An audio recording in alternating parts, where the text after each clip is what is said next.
So you've watched a ton of videos on confidence, you've tried the positive affirmations. Maybe you even tried the power poses, which, as it turns out, have a whole scientific debate behind them.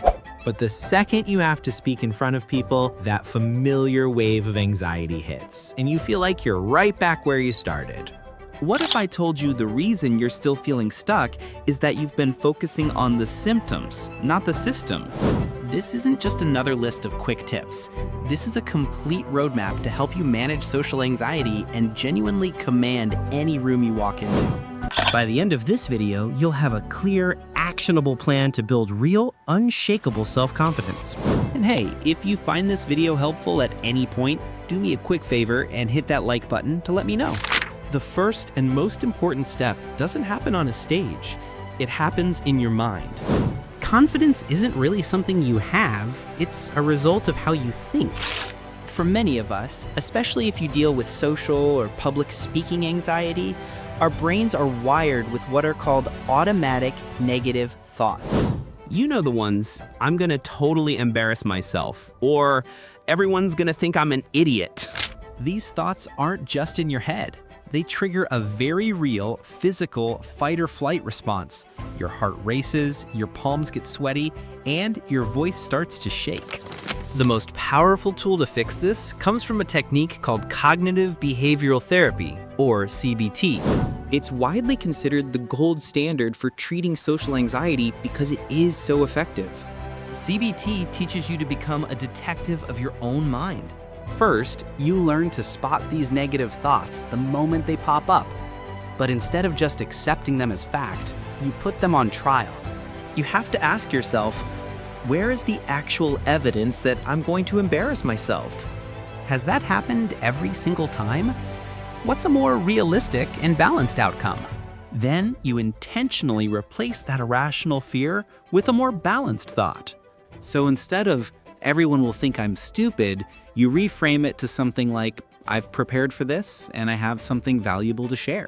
It's perfectly okay to be a little nervous. This isn't about lying to yourself. It's about challenging the distorted stories your anxiety tells you. When you consistently identify, challenge, and reframe your thoughts, you literally start to rewire your brain's response to these situations. Once you start working on that inner monologue, it's time to get your hands dirty with some action. This brings us to step 2, the exposure engine. Exposure therapy is one of the most proven methods for overcoming fears, including the fear of public speaking. The idea is simple. The more you expose yourself to something you fear in a controlled, manageable way, the less power that fear has over you. Avoiding the fear only makes it bigger. Now, this doesn't mean you need to go book a TED Talk tomorrow. The secret is gradual exposure. You create something called a fear ladder, starting with a small action that causes just a little bit of anxiety and slowly working your way up. Maybe step 1 is just recording yourself on your phone, giving a 1-minute talk. Nobody else has to see it. Once you're comfortable with that, step 2 could be giving that same talk to a close friend or a family member. Step 3 might be asking a single question in a work meeting. Step 4 could be volunteering to give a short 2-minute update to a small, friendly team.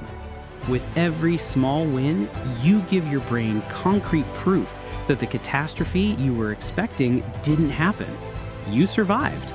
In fact, you probably did pretty well. This process of gradual exposure systematically desensitizes your brain to the fear. You're not just hoping you'll feel confident, you're actively building the evidence that you can be. Okay, you started to rewire your thoughts and build your exposure engine. Now it's time for step 3, your performance toolkit. These are the practical, in-the-moment strategies you use to manage anxiety and deliver your message with impact. First up, preparation is absolutely non-negotiable. Knowing your material inside and out is one of the biggest confidence boosters there is. Structure your points logically, and most importantly, practice them out loud multiple times. Your brain processes the words differently when you actually speak them versus just reading them in your head. Second, get a handle on your breath. When anxiety spikes, our breathing gets fast and shallow, which just sends more panic signals to our brain. Before you have to speak, use a simple technique like box breathing. Breathe in for a count of 4, hold your breath for 4, exhale for a count of 4, and then hold again for 4. Repeating this cycle just a few times can have a significant calming effect on your nervous system. Finally, shift your focus.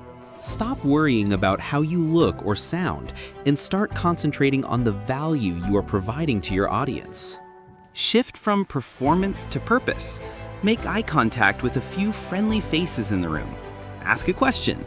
Tell a quick, relevant story. When you focus on connecting with and giving to your audience, you have less mental energy to spend worrying about yourself. Your anxiety starts to feel like background noise instead of the main event. So that's the roadmap. True confidence isn't about one magic trick. It's a 3-part system. You become the mental architect, actively rewiring your negative thoughts. You build your exposure engine, turning fear into familiarity with small, steady actions. And you assemble your performance toolkit, mastering the practical skills you need to deliver with impact in the moment. Building genuine self-confidence is a journey, not something you achieve overnight. Be kind to yourself. Celebrate the effort you're putting in, not just the perfect outcome. You've already taken the first step just by watching this. Now go out there and take the next one. You have everything you need to command the room. Before we get to the final piece that ties all of this together, if you're getting some real value from this roadmap and want to keep building a more confident you, take a second to hit that subscribe button and turn on notifications. My goal is to give you tools that create real, lasting change.